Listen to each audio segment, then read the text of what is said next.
मेरे साथ सफदर हयात शब्बन भाई हैं जो कि सरायकेला खरसावां के रहने वाले एक सामाजिक कार्यकर्ता हैं, सोशल एक्टिविस्ट। ये ईचागढ़ विधानसभा में पड़ता है। सर, आपसे एक सवाल ये कि चुनाव आने वाला क्या बिगुल बच चुका है, चुनावी तारीखों का ऐलान हो गया, झारखंड और महाराष्ट्र का जो विधानसभा चुनाव होने वाला है, क्या है ज्वलंत मुद्दे जनता के?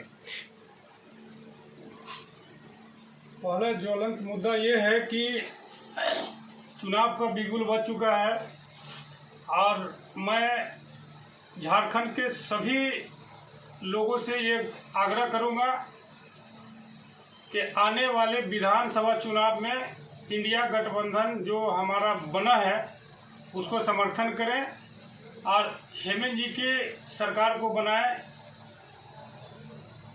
जिसमें राहुल जी भी हैं इंडिया गठबंधन में, और गठबंधन लगभग तय हो ही जाएगा। इसलिए कि जो देश की स्थिति है, हमने देखा है पूरे हिंदुस्तान में हमारे समाज के नेताओं को चुन चुन कर हत्या करवाई जा रही है विपक्षी दलों के द्वारा। एक कौन बिश्नोई है, वो जेल से जो है पूरे देश में जो है वो आतंक फैलाया हुआ है, और हमारे समाज के जो लीडर थे उनको जेल में मरवा दिया जाता है। आपने देखा होगा, शेख साबुद्दीन साहब की जेल में हत्या करवा दी गई, अतीक अहमद को प्रशासन के मौजूदगी में मरवा दिया गया। अभी महाराष्ट्र के हमारे बाबा सिद्दीकी साहब हमारे समाज के लीडर थे, उनको मरवा दिया गया। तो बहुत बड़ा षड्यंत्र चला जा रहा है भारतीय जनता पार्टी की तरफ से, मुसलमानों को कमजोर किया जा रहा है।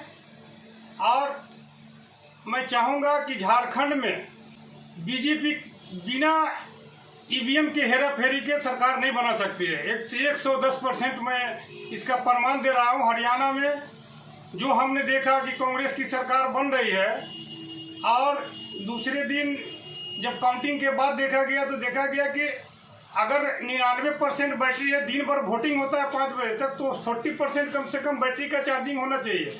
मगर जब वहाँ पे ईवीएम मशीन की गिनती हो रही है तो वहाँ पे 99% वोट दिखा रहा है बैटरी।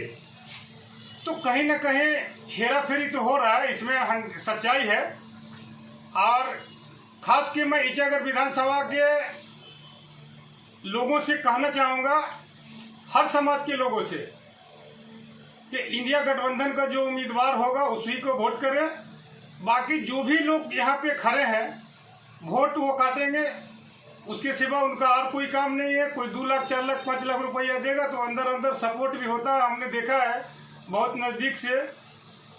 पूर्व में मैं किसी पार्टी में था तो हमको पूर्व विधायक के द्वारा बार बार फोन किया जाता था कि तुम लोग वोट काटो, वोट काटो, वोट काटेगा तो हमारा कैंडिडेट जीतेगा। तो ऐसा साठगांठ चलता है, और वही उसी षड्यंत्र के तहत यहाँ पे कुछ उम्मीदवार हमारे समाज के लोगों को एक्टिव किया गया है कि वोट को बर्बाद किया जाए।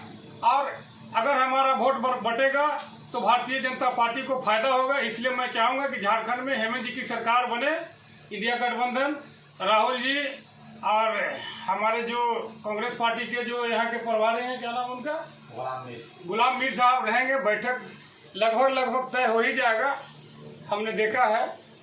तो आप बोल रहे हैं इंडिया गठबंधन की सरकार, ठीक है, मान लिया आपकी बात। अब ये बताइए कि 5 साल से तो इंडिया गठबंधन ही की सरकार है झारखंड में, तो मॉब लिंचिंग में इतने बेकसूर लोग मारे गए, उस पर कोई स्ट्रिक्ट एक्शन नहीं लिया सरकार ने।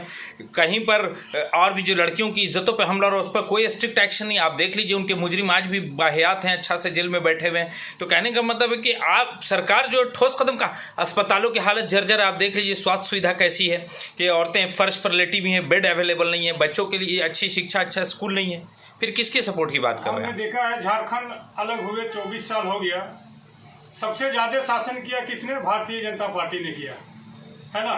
मैं जो विपक्ष के नेता उनसे पूछना चाहता हूं कि उनके द्वारा क्या किया गया। उनकी जब सरकार थी, यही डोबो है कमारगोरा डोबो में, जब हम लोग शाम में हम अपनी बात बताते हैं, जब शाम में मगरिब के बाद अपनी वाइफ के साथ जाते थे तो दिल में भय लगा रहता था कि हम कैसे लेके जाएंगे नकाब पहन के अपनी वाइफ को। वहाँ पे आरएसएस बजरंग दल का ट्रेनिंग कराया जाता था। गौ हत्या के नाम पे मॉब लिंचिंग वहाँ पर किया गया भारतीय जनता पार्टी के सरकार में। तो उससे तो अच्छा है अभी हमारा हेमंत जी कि कम से कम मॉब लिंचिंग तो हुआ है, इस पर कानून बनाएंगे। और हम लोग जो हमारा जनप्रतिनिधि यहाँ से इंडिया गठबंधन का जीतेगा, और जो कांग्रेस पार्टी के जो भी हमारे इरफान अंसारी साहब हैं यहाँ के जुझारू नेता झारखंड के, उनको बोलूँगा कि हेमंत जी या मन्ना जी हैं हमारे, ये लोग हमारे इंडिया गठबंधन के विधायक रह चुके हैं। इनसे बोलूँगा कि हेमंत जी से दबाव बनाइए, दबाव बना के आप विधानसभा में अपनी बातों को रखिए और आंख में आंख मिला के इस पर कानून बनाइए मॉब लिंचिंग पे, और जो भी समस्या है उन्हीं के माध्यम से ही हम लोग बोल पाएंगे।